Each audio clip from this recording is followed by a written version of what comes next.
নমস্কাৰ বন্ধুসকল, বহুদিনৰ মূৰত পুনৰ এটি নতুন ভিডিঅ' লৈ আপোনালোকক স্বাগতম জনাইছোঁ। বহুদিনৰ মূৰত আকৌ ভিডিঅ' বনাইছোঁ আৰু এই ঘৰৰ পৰা ওলাইছোঁ। আমাৰ গাঁৱতে আজি মইনা পাৰিজাতৰ কিবা অনুষ্ঠান আছে, এই অনুষ্ঠানলৈ আগবাঢ়িছোঁ, য'ত মইনা চেমনীয়াসকলে বিভিন্ন গীত, নৃত্য, কবিতা আৰু কিছু কথা বতৰাও হ'ব আৰু পূবজোৱা আঞ্চলিক মইনা পাৰিজাতৰ বিষয়ববীয়াসকলো আহিব। এয়া মই আহি পাই গ'লোহি আমাৰ গাঁৱতে থকা জোনালী মইনা পাৰিজাতৰ শিশু কানন বাকৰিত। ইয়াতে আজি অনুষ্ঠানটি হ'ব আৰু অনুষ্ঠানটি হ'বলৈ অলপ দেৰি আছে আৰু এয়া বিষয়ববীয়াসমূহ আহি পালেহি আৰু অনুষ্ঠানটি আৰম্ভ হ'ব। এয়া প্ৰথম আৰম্ভ কৰিবলৈ আগবাঢ়িছে। এয়া প্ৰথম কাৰ্যসূচী আৰম্ভণি গীত আৰু এই আৰম্ভণি গীত মইনা চেমনীয়াসকলে গুৰু বন্দনাৰে আৰম্ভ কৰিব। এয়া চাওকচোন, আপোনালোকে শেষলৈকে ভিডিঅ'টো চাব, খুব ভাল পাব। ভিডিঅ'টি মইনা চেমনীয়াসকলে কি কৰিলে চাব বুলি আশা ৰাখিলোঁ ভিডিঅ'টো। ধন্যবাদ।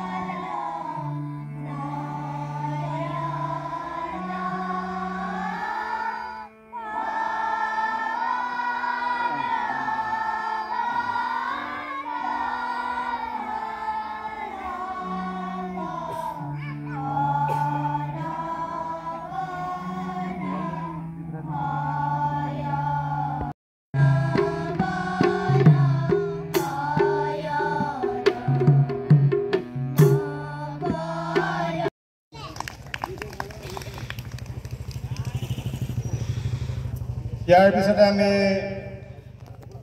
পূবজোহাৰ আঞ্চলিক মইনা পাৰিজাতৰ বিষয়ববীয়াসকলক আমি চিনাকি দি মাত্ৰ সভাপতিৰ আসনে গ্ৰহণ কৰিছোঁ। এই ক্ষেত্ৰত আপোনালোক সকলোৰে পৰা মই সহায় সহযোগিতা কামনা কৰিছোঁ। এতিয়া মই কাৰ্যসূচীখন এবাৰ পাঠ কৰি দিবলৈ আগবাঢ়িছোঁ। প্ৰথমতে আমাৰ গাঁৱতে এখন যিহেতু ভাওনা অনুষ্ঠিত হৈছিল, সেই ভাওনাখনৰ আগদিনাখন কৰাৰ কাৰণে আমি এই অনুষ্ঠানভাগ ৰূপায়িত কৰিবলৈ অসমৰ্থ হ'লোঁ। সেয়েহে আমি তেখেতসকলক যিহেতু জনালোঁ যে আমি মই মোৰ বক্তব্য আৰু দীঘলীয়া কৰিব খোজা নাই। মোক এই দুআষাৰ ক'বলৈ সুযোগ আৰু সুবিধা দিয়াৰ বাবে মই সকলো বিষয়ববীয়ালৈ শ্ৰদ্ধা জ্ঞাপন কৰিছোঁ।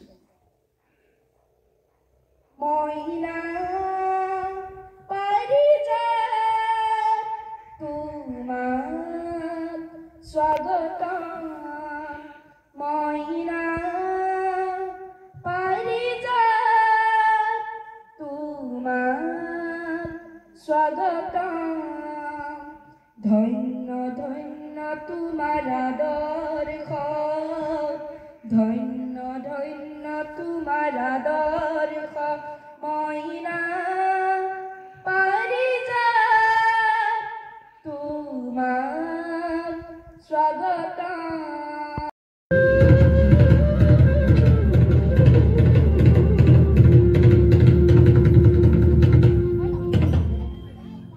শ্ৰীমন্ত শংকৰ হৰি